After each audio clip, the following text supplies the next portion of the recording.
A bizarre story has had a lot of people wondering today, how is that possible? The FBI says an American teen stowed away in the wheel well of a plane flying from California to Hawaii and survived. It was freezing cold, he had no oxygen, and clearly he eluded security. As Neil McDonald tells us, it was all enough to produce equal amounts of amazement and suspicion.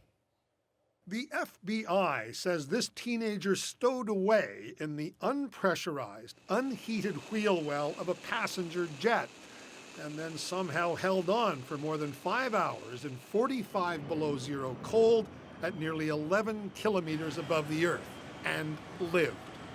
Furthermore, he walked away after waking up on the landing gear at the other end.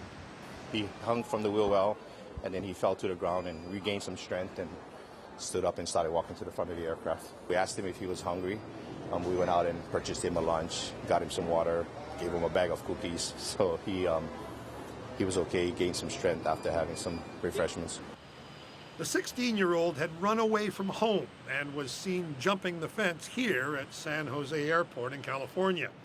Authorities say he climbed into the wheel well without knowing where the jet was even headed.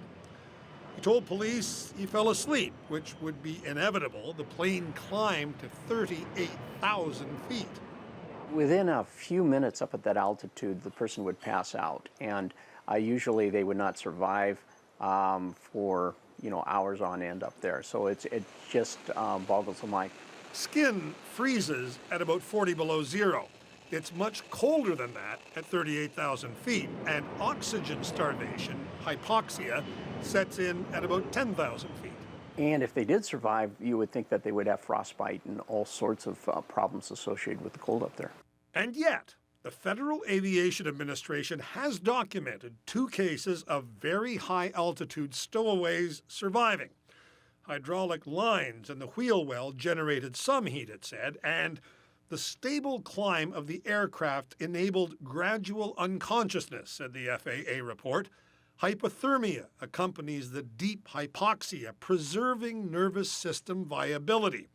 With descent and warming, hypoxia and hypothermia slowly resolved. In other words, the teenager might have gone into hibernation. Neil McDonald, CBC News, Washington.